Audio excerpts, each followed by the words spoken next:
Mapagpalang araw, Sir Seth. Gayun din sa mga magiliw na tagapakinig dito sa channel nyo.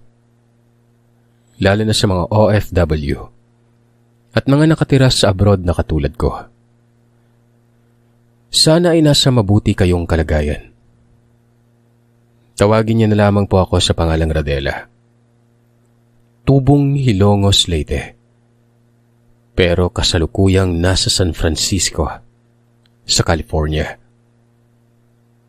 Lubang nawiwili ako sa pakikinig sa mga storya dito na mula din sa mga karanasan ng mga sender. Ako din ay meron. Katunayan ito ang naging dahilan kung bakit ako pinatira sa ibang bansa. Nangyari ito sa lugar lamang din namin sa Hilongos. Taong 1995. Buwan ng Oktubre nagsimula ang lahat. Nasa edad 17 taong gulang ako ng mga panahon na yon. Kakatapos ko lamang mag-high school. Pinaghahandaan na noon ang paparating na kolehiyo, na kung saan doon lang ako sa Ormoc mag-aaral. Hindi naman sa nagmamalabi, Sir Seth, pero maraming nanliligaw sa akin. Hindi ko pinupuri na maganda ako dahil sa tingin ko naman ay hindi. Wala akong arte sa katawan. Wala akong saklaw dyan sa mga cosmetics. Siguro yun lang ang nakalakhan ko. Ang mga magulang ko kasi na pangalanan nating Tatay Remberto at Nanay Amasita. Walang mga arte sa buhay. Tsaka kung anong ugali, yun din ang makikita ng iba. Kumbaga, walang tinatago. Kung bulyawan, bulyawan talaga. May mga kapatid ako pero puro naman ito lalaki. Ang isa ay nag-aaral sa kolehiyo, habang ang isa naman ay kakatapos lang. Mula pa noong high school ay may mga bumibirig na sa akin. Pinapansin ko naman pero pinaprangkahan ko ang mga ito. May namumukod tanging tahimik na kamag-aral ko noon na nagustuhan ko. Hindi siya yung tipong arogante. Hindi din pala kaibigan. Pero may itsura ito na nakatago lamang sa kanyang pagiging simple. Hindi ko inaasahan na pagkatapos ng high school, mangliligaw ito sa akin. Tama kayo nang narinig. Nangligaw ito na siyang ikinagulat ko talaga. Kaarawan ito ng batchmate namin. Malapit lamang ang lugar. At nung magpaalam ako sa mga magulang ko, pinayagan ako. Nagkakatuksuhan noon. Given naman yung magbabalik tanaw sa mga kalokohan ng estudyante pa. Siyempre yung nanligaw sa akin dati kumikirida. Nagbabakas sakali na baka may last dance. Pero wala akong plano noon. Pero noong nananahimik ako sa isang banda habang nasunood sa kasayahan ng mga kabatchmate ko, tumabi siya sa akin. Ito na yung sinasabi ko sa inyo. Pangalanan natin siyang Gibon. Parang tutang nabasa ng ulan na hindi ko alam kung bakit hindi siya napapakali. Pero bigla na lang itong sumiple ng sabing, Radela, balita ko sa Ormoc ka daw mag-aaral. Ako din doon eh. Dapat sa Bohol o sa Cebu kaso pinili ko doon. Nagtanong ako sa dahilan kung bakit yun ang napili niya. Doon ka kasi mag-aaral. Huwag mo nang pansinin yung mga sinabi ko. Biro lang yun. Sinabi ko naman sa kanya na ang taong may plano talaga. Yung mga sinasabi niya, alam ko na kung saan ang bagsak. Tinanong ko siya kung may plano ba siyang manligaw nun. Hindi ito kaagad nakapagsalita. Parang aalis pa. Kilala ko si Gibon. Dati pa mahiyain na talaga ito. Pero gaya ng sinabi ko, nagkakagusto ako sa kanya. Malakas lang ang sense of humor ko, kaya dinadaan ko sa biro ang seryoso. Tumayo yun at nagpaalam na uuwi na siya. Napabusangot ang mukha ko gawa ng nabitin ako doon. Kung kaya naman hinila ko ang kamay niya, sabay pabalik sa pagpaupo dito. Pero bumitaw yun at giniit na uuwi na daw siya kasi nga malalim na gabi na rin naman. Gusto ko siyang murahin. Yung tipong nakaumang na yung tagpong nakakapanabik tapos biglang red light agad. Sarap niyang kutusan. Pero hindi ako nagpakita ng pagkadismaya. Mabilis akong lumapit noon sa nagdidiwang ng kaarawan at nagpaalam na uuwi na ako noon. Hinabol ko si Gibbon. At nung maabutan ko ito'y sinabi kong sabay na lamang kami. Dito Sir Seth at diretsahan kong tinanong kung silahis ba siya. Sa kabila ng walang modong namutawi sa bibig ko ay tinitigan lang ako nito. Ngumiti ito at yumuko. Mas lalong nahahatak niyang atensyon ko kapag ganon. Di ba, ganon naman talaga tayo mga babae. Mas malakas pang kuryosidad natin kesa sa mga lalaki. Mas malapit ang kanila sa pag-uwi kaysa patungo na sa amin. May liko ang daan na kung saan ito na ang lugar nila Gibbon. Nasa unahan lamang ito na may mahabang kalye. Pero medyo liblib ito. Samantalang ang sa amin naman ay nasa tabing daan lang. Pwede namang sumakay kung tutuusin. Pero sadyang hindi lang ako napapanatag noon sa mokong na to. Kinukulit ko siya na para bang ako pa ang nanliligaw sa kanya. Pero syempre, wala akong pinadama sa kanya na may gusto ako dito. Kumbaga mga pasakali lang yung mga sinabi ko. Kung sa bulanon pa, panagaton o hindi naman kay aantayin mahulog sa patibong. Hanggang sa nagsalita na itong muli at ang sabi pa, nahihiya daw ito sa akin. Konting-konti na lang makukutusan ko na talaga. Alam ko namang nahihiya siya eh. Ang inaantay ko nun yung gusto niyang sabihin. Ano ba talaga, Gibbon? May sinabi ka sa akin kanina eh. Alam kong may laman yun. Diretsuin mo nga ako. Kasi nga gusto kita. Kaya ako gusto kong mag-aral doon kasi nga gusto ko yung lagi kang makita. Alam ko naman kasing maraming nanliligaw sa'yo. Ni ultimo isa wala ka namang pinatulan eh. Pinagtatawanan mo lang kaya ito. Natatakot ako na baka yun din ang sapitin ko. Parang ang sarap lumangap ng hangin sa mga puntong yan. Saglit kong pinroseso sa isip ko. Tinatamasa ko pa kasi ang ganda ng pakiramdam. Mahina akong napatawa. Dito ay kumamot ito sa kanyang ulo at mahina ding nagwika ng sabi ko na nga ba eh. Pero ayos lang. Basta gusto lang kitang makita lagi, masaya na ako. Sabi ko, ano ka ba? Yun lang pagtawa ko, iba na agad yung para sa kanya. Paano kung sasabihin ko na naiiba itong si Gibbon kumpara sa mga nanligaw sa akin nun? Sabi ko, nagulat pa ako sa kanya. Dahil binigla niya ako. Sinabihan ko siya na ipagpatuloy niya lang yon at malay niya ay may pag-asa siya sa akin. Sabi ko bumisita siya sa amin at aasahan ko yon. Ang totoo pwede ko naman siyang sagutin sa mga puntong ito pero binibigyan ko lang ng respeto ang sarili kong dignidad bilang babae, Sir Seth. Ang harot. Dito siya ngumiti at sinabing bukas na bukas daw ay bibisita siya. Dagdag pa nito ay ihahatid niya daw ako doon sa amin ngayon. Sabi ko naman, siyang bahala. Ayos lamang sa akin dahil kahit papano ay hindi ko matatakot sa mga aso. Yun ang unang mga sandali, Sir Seth. Kumbaga, first step yun. Kinabukasan bumisita nga. Napakabadoy pa ng forma. Hindi naman siya nang lalait pero nakakapang lait kahit sino pa eh. Katatapos lang namin maghapunan at nawindang talaga ang lahat nun. Naka-kulduroy di ambil ito tapos naka-polo na long sleeve. Akala mo malamig ang panahon summer nga noon. Ang kintab pa ng buhok na parang napahira ng isang basong pamada. Pero in fairness, Sir Seth kahit off siya tingnan pero pumogi.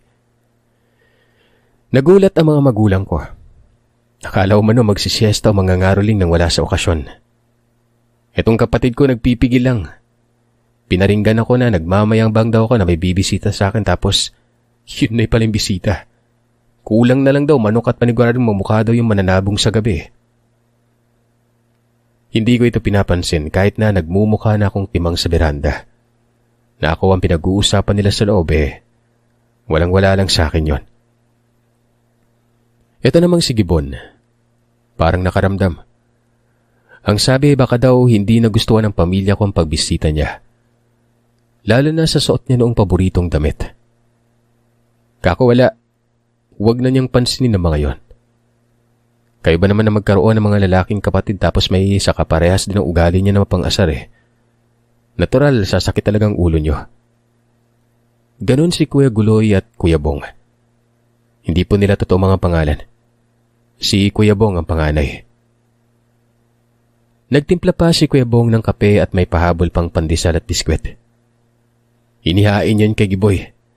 Kala mo bisita sa lamay. Ito namang si Kuya Guloy nang huhuli ng butiki sa may beranda. Sinusungkit ng tingting ang butiki tapos ang dulo ng tingting may sabong lusaw na bareta. Kinakagat kasi ng butiki yun kaya nalalason at nalalaglag. Mawalang hiya. Mabuti hindi na sumali si nanay at tatay. Pero alam kong tawang-tawa na yun sa silid nila. Sa kabila ng lahat ay wala naman silang pagsita sa akin. Nagpaalam na kasi ako sa mga magulang ko noon na bibisita ko. Hayaan lang at hindi ko naman papatulan, pero haharapin ko kako. Kaya ayun pumayag. Pero naawa ako kay Gibbon. Langya talaga itong mga kapatid ko. Ang lalakas mang trip. Kung sa bagay, ganun din naman ako sa kanila. Ang naging paksa namin noon sa kwentuhan ay usapang pagpapakilala sa mga ugali. Lalo na sa mga gusto at hindi. Yun naman ang madalas na sinasabi ng mga nanliligaw, di ba? Hindi pa nauuso yung cellphone noon. Itong mga manliligaw dati personalang nagtatanong sa anong likes at dislikes para maka-adjust sila para hindi magalit ang binibisita. Tsaka malalaman din nila yung mga dapat gawin at dalhin, lalo na sa mga regalo. Sa gabing yun ay nagiging malapit ang loob ko sa kanya. Dama ko yung pagiging totoo niya. Galante at malaking respeto. Hindi nga lang ito makatitig ng matagalan sa mga mata ko. Kumbaga, ako lang yung laging nakatitig sa kanya na panayo ko nun eh. Yung kamay pa nilalaro ang mga daliri na halatang kinakabahan. Hanggang sa lumalim na ang gabi at nagparinig na ito si Kuya Bong. Nay, papatay na bang ilaw sa beranda? Matutulog na ako tsaka papakawalan na din ba yung aso? Siyempre, hindi naman pwedeng hindi maintindihan yun ni Gibbon. Kaya't nagpaalam na ito na aalis na. Nagpaalam din siya sa mga kapatid ko na nakatitig lang at nakangisi ng hilaw sa may sala. Pinapatay talagang beranda kapag matutulog na yung ilaw. Ang bukas lang at yung bandang gate at likod ng bahay. At pinapakawalan din talaga yung aso namin, Sir Seth. Bago umalis si Gibbon ay sinabihan ko na kapag bumisita siya ay magkaswal na lang. Huwag yung parang sisimba. Tumango naman ito at kinindatan ako. Kinilig ako nun. Kahit pa man ganun si Gibbon, gusto ko talaga siya eh. Hindi ko ididinayan, Sir Seth, na mula pa noong maging kamag-aral kami. Crush na crush ko na ito. Naging malaya ako na padalawin palagi si Gibbon gawa ng bakasyon. Hanggang sa unti-unti na siyang nagiging kampante. Nakikipagsabay na siya sa biro ng mga kuya ko. Katunayan, parang nagugustuhan na nga ito ng pamilya ko eh. Dito daw kasi sa pagiging mahihain ni Gibbon sila nawiwili. Kahit anong aya na doon sa loob ng bahay, gusto niya talagang nasa beranda lang. Kaya nga isang beses nung bumisita yung Gibbon na to doon kami sa beranda naghapunan buong pamilya eh. Dumating na din sa punto na hinahamon na siya ni Nanay Amasita. Nawika pa. Magbitaw na daw ng pagmamahal ng mapanatag na din sila. Kinikwento ko kasi sa pamilya ko, Sir, sa mga pinag-uusapan namin ni Gibbon. Walang lihim doon. Gaya ng sinabi ko ay walang tagu-tagu ang ugali sa amin at mga problema. Bawal yun dahil mas magandang malaman ng lahat para may makaramay. Ayos lang naman dong, Gibbon. Mabait ka naman. Pero kapag naging kayo ng anak ko, walang gala ah.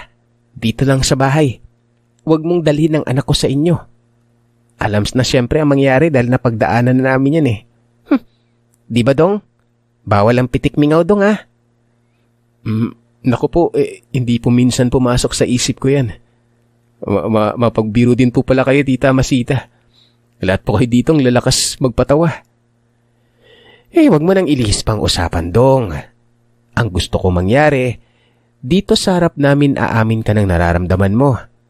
Sige na, doon din naman patungo yan Bert, halika nga. Tsaka kayong dalawa dyan, Guloy, Bong. Anong nginingisi-ngisi niyo dyan? At dito't magpulong tayong lahat. Sa mga sandaling ito ay pauwi na sana si Gibbon. Pero bigla na lamang lumabas itong si Nanay. At yun na nga ang mga namutawi sa bibig niya. Sumabat ako noon pero pinangdilatan lamang ako ng Nanay. Yun nga, parang nagkaroon ng salo-salo.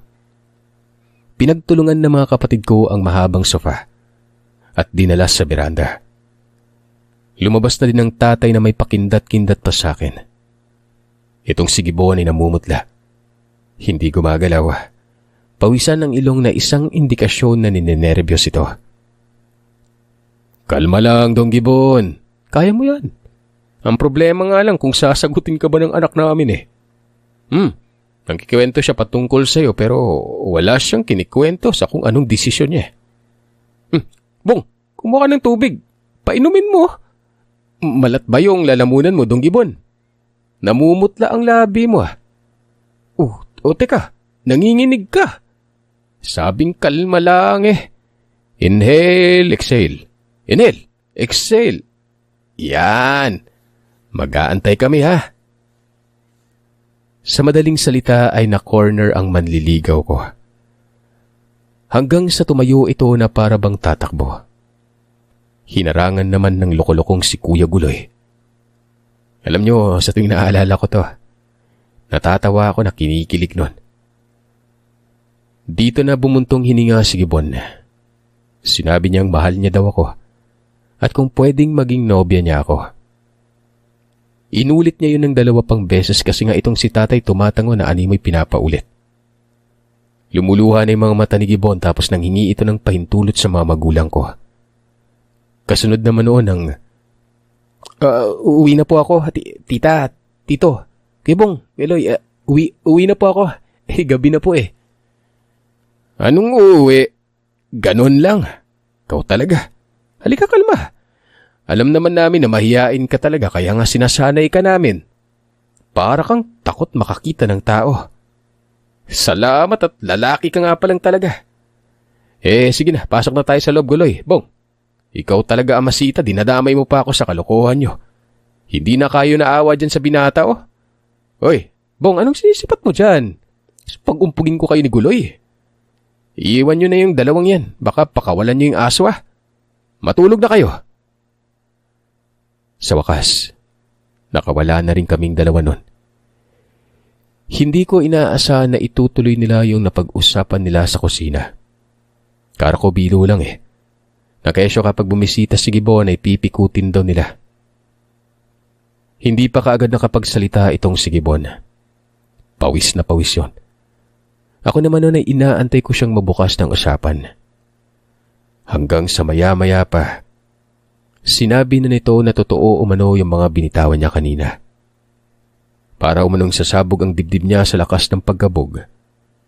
Dagdag pa nito, ako na daw ang bahala kung anong magiging sagot ko. Mag-aantay naman siya kung kailan. Kahit negatibo, ayos lang yun sa kanya. Walang ano-anong tumayo ako at sinabi kong nobya niya na ako noon. Na sinasagot ko na siya. Aba, umiyak Sir Seth. At habang nangyari naman yun ay nagkakahagikikan ng tawa to mga kapatid ko. Kasama si tatay. Nagpasalamat si Gibbon. Para bang gusto pa akong yakapin. Hindi naman ako papalag kapag ginawa niya yun. Dito ko na inamin na noon ko pa siya gusto. Na siya lang yung namumukod tanging lalaki na gusto ko sa silid-aralan. Ang pagiging tahimik nito at simple ang humatak ng atensyon ko. Hinawakan niya ako sa mga kamay ko at muli na namang nagpasalamat. Hanggang sa niyakap ko na lang talaga para mapanatag nun. Nagpasalamat din ako sa tiyaga niya tapos nangingi ako ng pasensya sa mga pinagagagawa ng pamilya ko. Pero ayos lang naman daw yun kasi nga nagkakasundo daw kaming lahat. Pare-parehas ng ugali. Puro makukulit. Nagpaalam na siya noon. Uuwi na daw siya kasi nga gabi na. Pasado 9:00 na rin kasi. Sa mga oras na ito sa amin noon, wala nang katao-tao sa kalsada. Madalas ay umuwi si Gibbon ng mga bandang 8:00 kaya naman pinasamahan ito ni tatay kay Kuya Bong. Pero hindi naman pumayag itong si Kuya kasi madilim daw pag-uwi noon. Ay, wag na po tito. Ako na lang po. Nakakahiya po. Siya. Ay, ako na lang. Sige na iho, ihatid kita. Baka mapano ka pat. Kasintahan ka pa naman ng anak ko. Responsibilidad na rin kita ngayon. Tara na. Hinatid nga ni tatay yon. Masaya ako. As in sobrang saya ko. Suportado ako ng pamilya ko. Oo at hindi pa ako nakapagtapos sa pag-aaral. Pero pinapamulat nila sa akin kung ano ba ang ibig sabihin ng kabataan. Na siyang ipinagkait sa iba at alam niyo yan.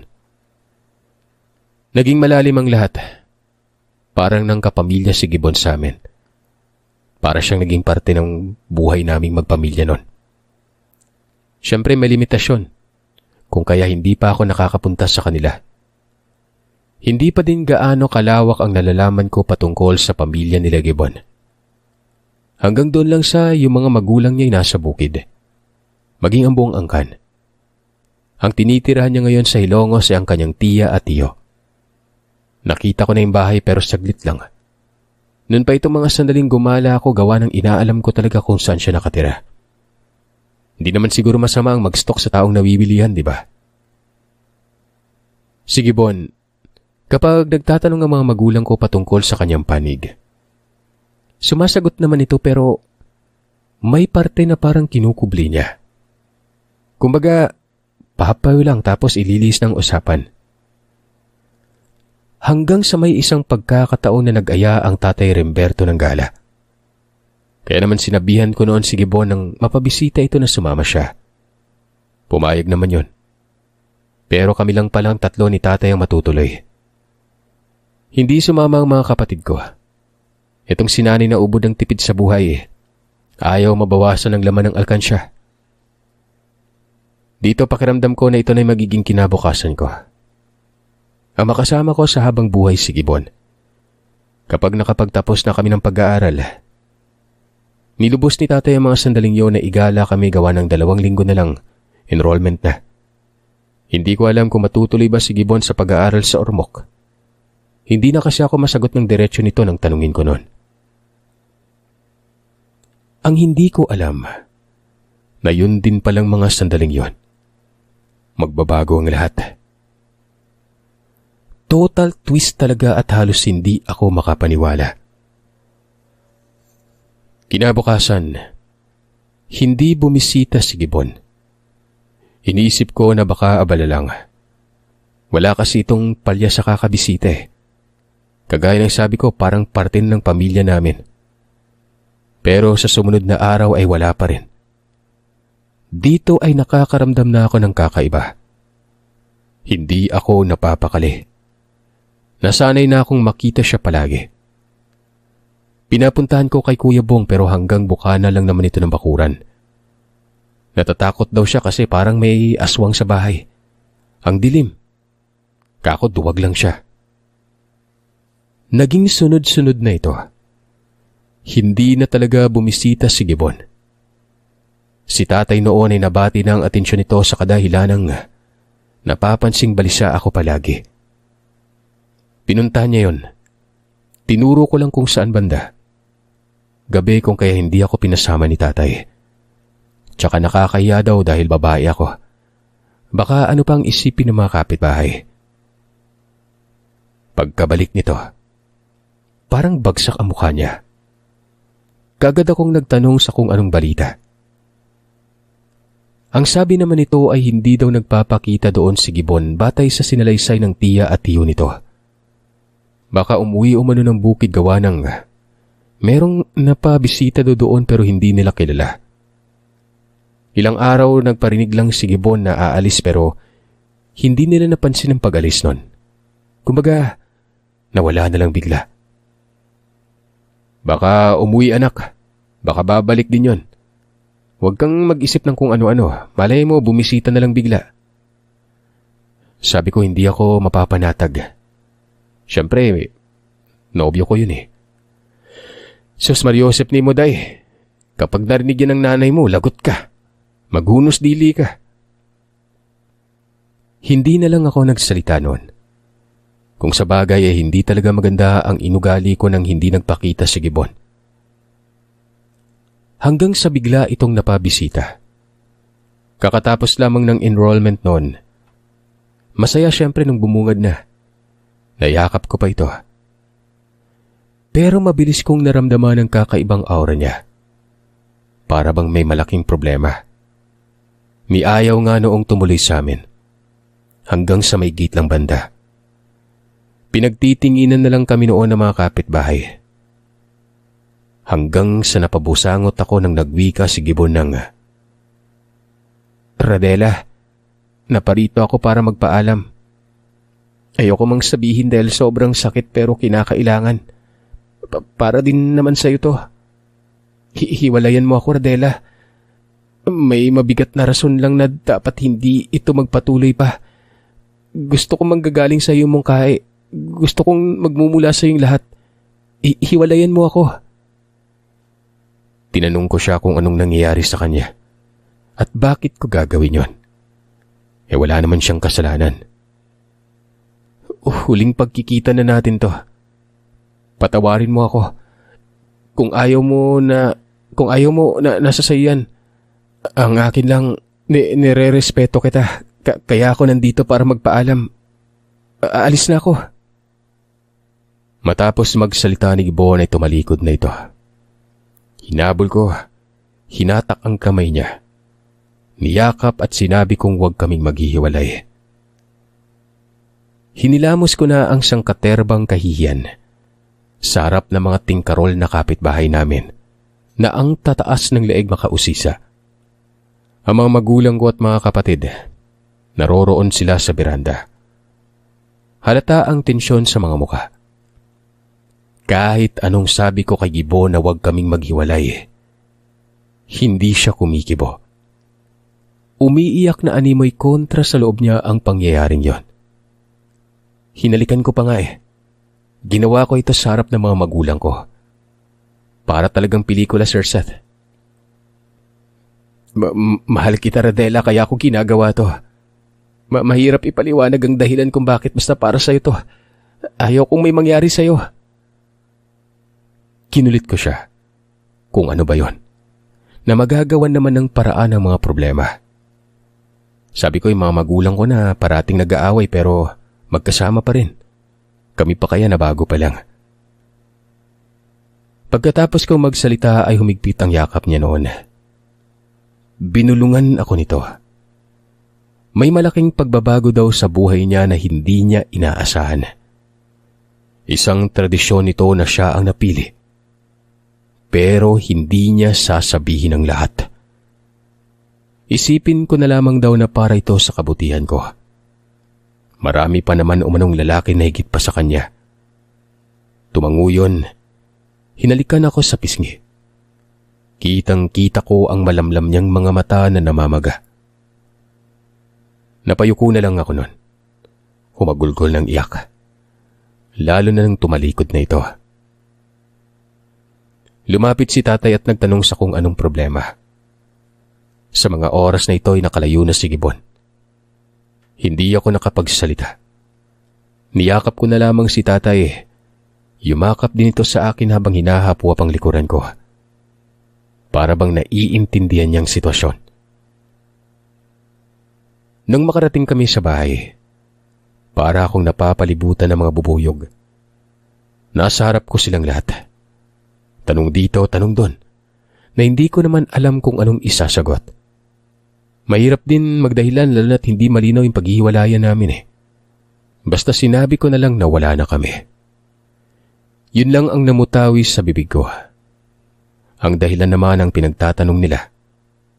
Ayaw kong sabihin pero nakakabingi. Doon ko sinabi ni Gibbon na hiwalayan ko daw siya dahil sa isang rason na para din sa kabutihan ko.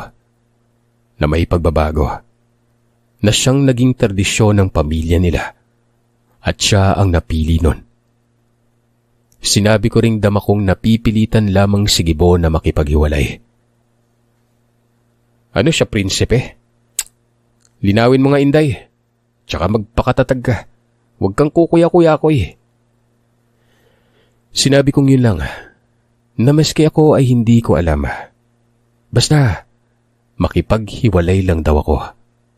Yun ang gusto niyang mangyari at ayaw niyang hindi siya nagpapaalam. Dahil nire-respeto niya ako. Hayaan mo, pupunta natin yung kugtong na yon. Pati kami mababaliw na din sa mga anik-anik na yan. Tradisyon. Lintik yawis. Prinsipe siguro yun, oh. Eh baka nakaboya siya sa ibang babae. Dapat makuha mo siya, anak. Yayaman ka kapag nagtagumpay ka eh. Totoo ito, Sir Seth. Yun po talagang sinabi ni tatay at napakaseryoso pa ng mukha niya. Parang gusto kong tumawa pero pinipigilan ko. Alam ko namang hindi din napapanatag ang tatay. Hahanap at hahanap ito ng paraan. Hindi ko naman ito pinuna sa gusto niyang mangyari.